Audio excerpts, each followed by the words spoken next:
흥미로운 라이프를 탐구합니다. 진짜 아메리카. 여러분은 지금 무엇을 디자인하고 계십니까? 산업 디자이너 곽상과 함께 디자인 자본과 역 트렌드를 생각해 봅니다. 의도와 현실 사이의 가상 커뮤니티 진짜 아메리카. 오늘 그 첫 번째 시간입니다.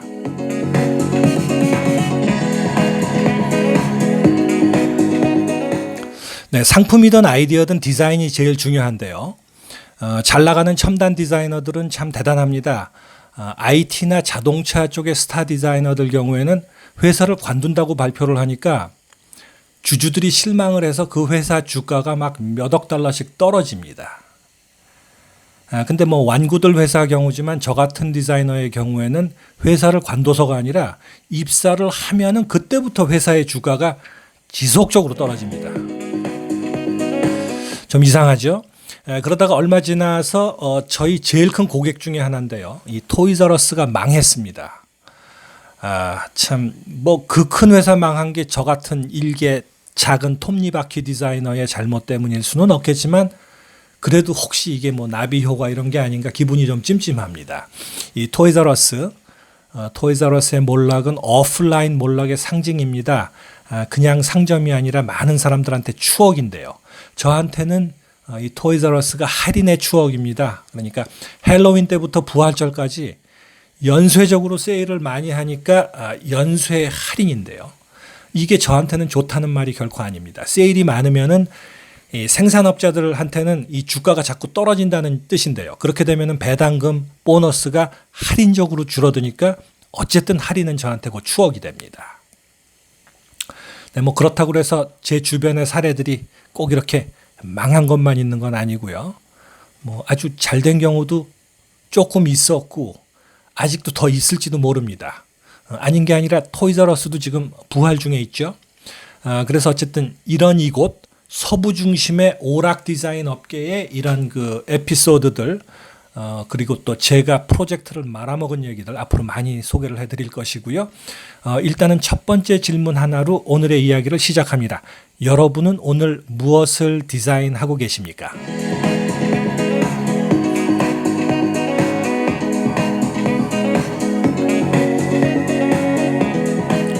네, 요즘 무엇을 디자인하고 계십니까? 아니면 기획하고 계십니까? 전문가, 비전문가 할 것 없이 우리는 모두가 디자이너입니다. 직장인은 상품을 디자인하고요. 요리사는 메뉴를 디자인하고 주부는 가정을, 우리 모두는 사회를 디자인을 합니다. 도구들 덕분에 옛날보다 사람들의 창조 능력이 커진 게 하나의 이유고요. 또 하나의 이유는 단순히 그냥 디자인이라는 말이 그 뜻이 확장이 됐기 때문에 그래요. 모두가 다 디자인입니다. 누구나 상품이든 서비스든 환경이든 또는 친구를 위한 선물 포장이라도 뭔가를 지금 재구성을 하고 계십니다. 여기서 전문가들이 하는 디자인은 뭐 프로젝트 이렇게 거창하게 부르고요. 각자 마음속으로 하는 디자인은 좀 새삼스럽지만 부르는 말이 있습니다. 자기만의 꿍꿍이 속이라고 합니다. 대부분 마음속에 뭔가 꿍꿍이 속 또는 멘탈 디자인들을 하고 계십니다. 그런데 이 꿍꿍이 속도 꿍꿍이 속 나름 아니겠습니까? 좀 괜찮은 꿍꿍이 속이라면은 그게 자라서 이상이 됩니다. 이 이상이 아이디어를 남들이랑 좀 나눴는데 사람들이랑 얘기를 좀 했는데 많은 사람들이 그 꿍꿍이 속을 막 좋아해요. 다들 그 꿍꿍이 속을 동조하고 받아들여주면서 어떤 사람은 돈까지 줘요. 추진하라고. 그렇게 되면은 그게 바로 비전이 되는 것입니다. 비전은 벤처를 부릅니다. 좀 에픽하게 표현을 하면은 선견 또는 통찰 그런 말들이 멋있습니다. 근데 문제는 이 성견지명 있는 회사들은 좋은 상품 만드는 디자이너를 고용하는 게 아니라 당장 주가를 올려주는 디자이너를 고용한다라는 사실이지요.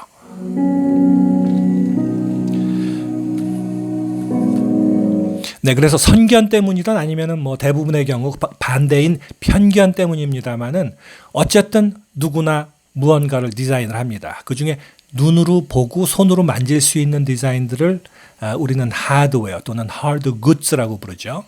말은 하드지만 여기에는 아주 소프트한 그런 소파 쿠션이나 무슨 패딩 같은 것도 포함이 됩니다. 보거나 만질 수가 있으니까요. 즉 물건들을 말하는 건데 물건은 여러 가지 있는 것 같지만 딱 세 가지로 구분이 됩니다. 상품, 명품, 작품. 딱 세 가지입니다. 물론 뭐 본인 자신도 물건이라고 생각하시는 분들한테는 이게 네 가지가 될 수도 있겠지만 오늘은 일단 세 개만 좀 둘러보도록 하겠습니다. 먼저 상품 얘기인데요. 고전적 의미의 디자인은 산업제품, 패션, 건축 같은 그런 실용적인 조형물을 설계하고 도안하는 거, 뭐 이런 식으로 딱딱하게 정의를 하는데 이게 좀 까다로운 조건같이 들리지만 사실은 굉장히 광범위합니다. 약간 과장을 하면은 우리 눈에 보이는 것들 중에 사람과 자연을 제외한 거진 모든 것이 여기에 해당이 됩니다. 둘러보세요. 도시 전체가 죄다 산업제품입니다. 뭐 패션 제품, 건축 관련 디자인들이에요. 많은 수량을 효능 좋고 저렴하게 만드는 것. 그러니까 pragmatics라고 부르는데 실용주의적으로 만든 상품에 우리는 포위되어 있습니다. 둘러싸여 있습니다. 그래서 애머잔 정글 같은 상품의 정글이 바로 우리 현대인들이 살고 있는 서식지다라는 그런 생각입니다.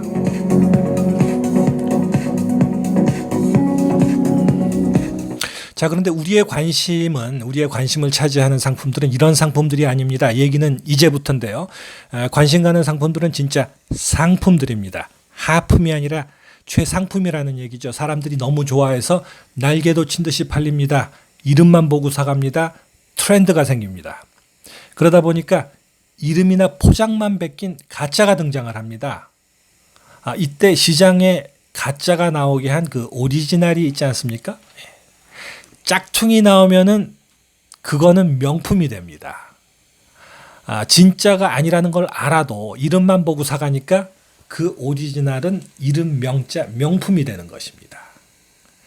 그래서 그게 이 사전적 정의로 본 명품의 의미인데요. 그래서 조금 더 정확히 말을 하면은 첫 번째 짝퉁이 만들어져서 공식적으로 팔리는 순간, 그 순간이 오리지널이 비로소 명품으로 등극을 하는 순간이 되는 것입니다. 이 영광을 꼭 누리시기 바랍니다.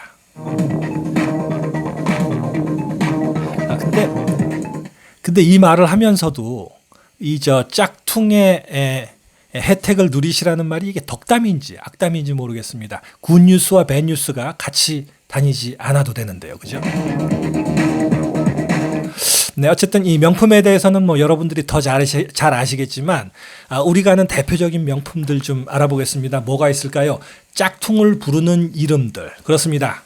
대표적으로 우리가 생각할 수 있는 거 신라면이 있습니다. 물론 초코파이와 짜파게티도 있습니다. 짝퉁이 엄청 많습니다. 그리고 나서 이제 그 뒤를 따르는 자질구레한 명품들 중에 뭐 여러분들이 잘 아시는 루이비통이라든가 뭐 펜디, 슈널, 카티에 뭐 그런 별거 아닌 소소한 브랜드, 롤렉스 뭐 그런 것들도 있다고 합니다. 그렇죠. 그런 고가품들이 액수상으로는 엄청난 거 인정을 하는데요.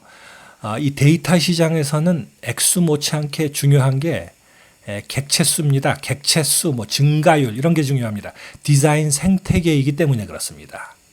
그러니까 쉽게 말하면은 짝퉁화된 총 횟수로 쳐야 된다는 얘기인데요.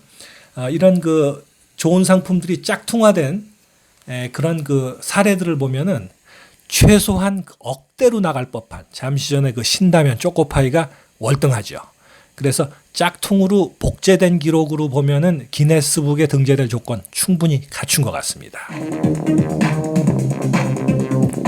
네, 명품에도 물론 예외는 있죠. 명품이 사실 꼭 터무니없이 비싸야만 되는 건 아니고요. 또 명품임에도 불구하고 실시간 상품이기 때문에 짝퉁이 구조적으로 불가능한 그런 경우도 있습니다. 두 가지를 다 충족시키는 경우 중에 하나가 바로 여러분들 좋아하시는 커피 브랜드 블루바틀이 되겠습니다. 이 블루바틀이 과연 블루 오션이 될지는 잘 모르겠지만 지금 느낌으로서는 굉장히 블루스카이한데요. 어쨌든 우리는 이 커리어를 좀 명품화하기 위해서 이렇게 프리미엄 디자인들도 많이 관심을 가져봐야 되는데요. 이 명품 이야기는 얘기거리가 너무 많으니까 앞으로 스토리마다 거니싱으로 자주 올려드릴 것 같습니다. 네, 근데 생각을 해보면 이런 명품들이 탄생하기 전에는 많은 예술품들이 분명히 있었을 것이고요. 또 그런 예술품들이 있기 위해서는 많은 사람들이 개인적으로 만든 사소한 공예품들이 있었을 겁니다. 그 모든 개인적인 디자인들이 바로 세 번째 그룹, 작품에 해당이 됩니다. 가장 관심이 가는 그런 그룹이죠. 사람이 디자인을 한 것들 중에 그게 내다 팔기 위한 물건이 아니라면은 그건 작품이라는 얘기죠. 경제적 가치를 떠나서 믿음으로 만들었다, 뭔가 좋아서 그 짓을 했다면은 그거는 뭐 취미 예술 내지는 실용 공예에 해당한다라는 그런 얘기가 되겠습니다. 가장 소박한 예 중에 하나가 뭐 뜨개질한 목도리 같은 거, 털목도리 같은 건데, 특히 엄마들이 떠주는 그렇게 탄생된 물건들 아무리 사소해도 작품이라고 불러야 됩니다. 왜냐하면 나름대로 개성이 있고 또 아름다움과 실용성이 있기 때문입니다. 대부분의 뭐 생활 공예품들 여기 포함이 되고요. 또 그때는 아니었어도 나중에 유명해져서 값이 비싸진 그런 골동품들, 예술품들 여기에 포함이 됩니다. 예를 들어서 로마 황제의 요강 같은 거, 그걸 무슨 상품으로 만들었겠습니까?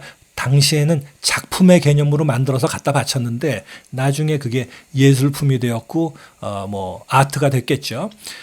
현대 사회에 들어와서는 우리 아이들 같은 경우에는 아주 어린 나이에 작품 활동들을 굉장히 일찍 시작하는 경향들이 많으십니다.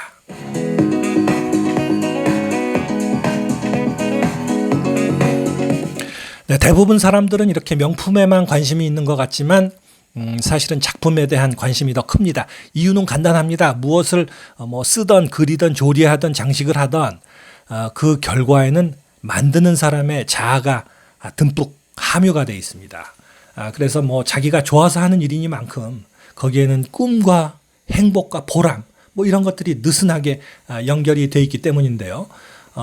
정원을 가꾸는 일, 그것도 굉장히 예술적인 활동이라고 생각을 할 수 있습니다.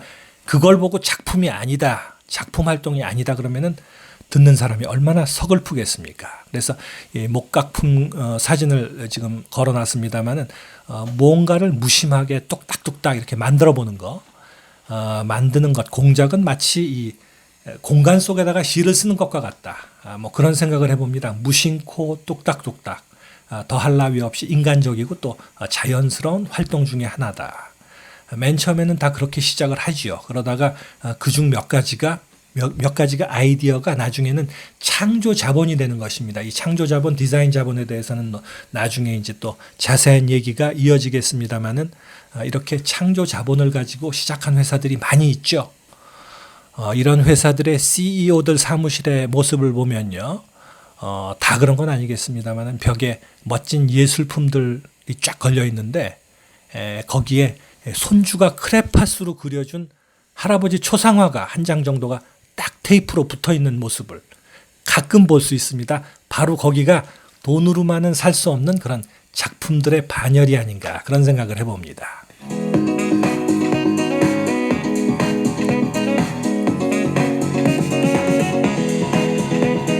네, 저 자신도 얼마 전에 실제로 뭘 하나 만들었습니다. 말씀드렸죠.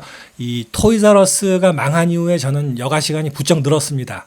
아무리 저 때문에 망한 거는 아니겠지만 아니고 싶습니다. 기분이 좀 찜찜해요. 어쨌든 시간 날 때 여러 가지 이제 작품 활동들을 하는데 패션은 자꾸 안 하는 게 좋겠다고들 그렇게 말씀을 하셔서 스스로를 위한 디자인 프로젝트를 하나를 했는데 선글라스가 저한테는 그 애장 품목입니다. 그래서 벽걸이 진열대를 드디어 만들었습니다. 별건 아니지만 이런 스펙이 없어요. 뭐 중고 사이트, 안경점 뭐 아무리 뒤져봐도 벽걸이 기능이랑 뭐 그런 게 없어서 어쩝니까? 직업이 직업이니만큼 직접 만들어서 써야죠. 그래서 평소에는 작업실 들어가는 게 막 지옥 같지만 그래도 맘먹고 직장일 하듯이 툴툴거리면서 직접 만들고 나니까 스스로 보기에 좋았더라 맞긴 맞는데요. 근데 정말 가성비는 제로 이하 마이너스 한 2만 % 정도 되는 것 같습니다. 자재는 별거 아닌 일반 폼 코어죠. 그런데 그 시제품을 만들듯이 칸마다 이렇게 분해식으로 특수 제작을 하니까 소요 시간 곱하기 뭐 시급 $7 이렇게 감안을 하면은 내다 팔 만한 단가가 절대로 안 되고요. 정말로 돈 안 되는 미친 짓입니다. 그런데 설상가상 이런 미친 짓은 꼬리를 무는 경향이 있습니다. 혼자 사는 세상이 아닌 바 이거 하나를 더 만들지 않으면은 제가 방을 빼야 할지도 모르는 그런 상황이 발생을 합니다. 그래서 애당초 정말 왜 이런 짓을 시작을 했는지 후회가 되지만 결국 아주머니 여성용 하나를 더 추가를 해서 위기를 면하고 맙니다.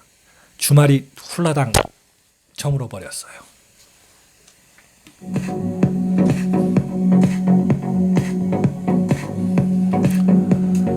네, 여기까지는 이제 저의 경우였고요. 누구든지 본인만의 아주 사적인 관심들을 좀 부드러운 마음으로 디자인을 한다면은 뚝딱뚝딱 뭔가 나올 수 있습니다. 뜨개질, 뭐 공작 같은 그런 생활 디자인. 요즘에는 뭐 프로 같은 아마들이 너무나 많습니다. 누구나 결심만 하면 가능한 일 여러 가지가 있을 텐데 예를 하나 들어볼까요? 상상을 해보십시오. 지금 뒷방 창고에 배달받은 그 빈 박스들이 마치 정말 맨해튼 고층 빌딩처럼 막 쌓여 있습니다. 여기저기서 지금 가슴속에서 뜨끔뜨끔 소리가 감지가 됩니다. 그렇죠?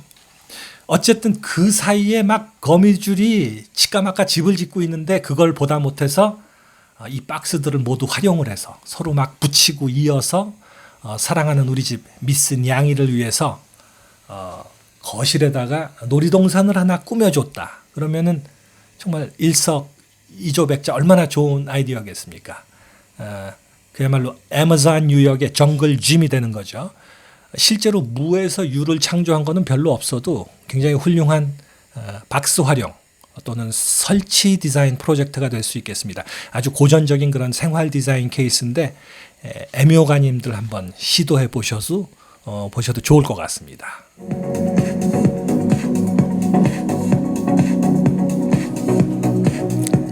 자, 이렇게 해서 인간이 만드는 세 가지의 물건들에 대해서 정리를 좀 해봤습니다.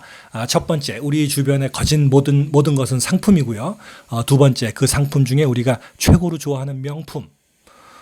그 다음에 세 번째는 우리 자신이 그때그때 살면서 만들어가는 작품이라는 것입니다. 내가 의미를 부여하면서 반복적으로 만드는 거니까 결국 작품이라는 거는 내일의 가능성을 의미합니다. 어머니가 뜨개질 해준 그 목도리를 항상 두르고 다니는 그 젊은이가 나중에 세계적인 성악가가 됐습니다. 그 목도리는 솔직히 말해서 그렇게 이쁜 목도리는 아니었지만 얼떨결에 이제는 세계적인 작품이 되었습니다. 작품에도 팔자가 있습니다.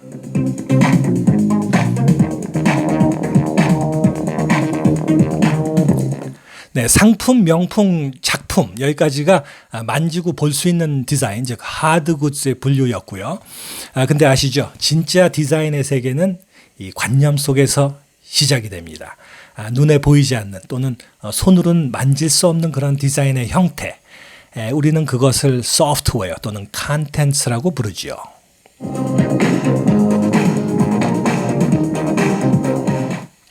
네, 이 얘기를 조카한테 해주면서 물어봤습니다. 얘야, 너도 이제 컴퓨터를 좀 배워야 되지 않겠니? 그랬더니 왜요? 그러면서 반발을 해요. 그래서 대답을 해줬습니다. 너도 이제 40살이 넘었지 않니? 목표가 있어야지. 이 컴퓨터란 말이야. 너의 목표를 프로세스하는 도구이고 콘텐츠라는 것은 네가 좋아하는 그 먹방 콘텐츠 같은 그런 결과물이란 얘기다. 라고 명쾌하게 설명을 해줬습니다. 너무 적절하지 않습니까? 그랬더니 조카가 그 원리를 바로 이해는 합니다. 그러니까 삼촌, 제 몸에 비유를 하면은 컴퓨터는 제 목표인 맥주, 그거를 프로세스하는 방광이고요. 콘텐츠는 그 결과물이라는 얘기시죠.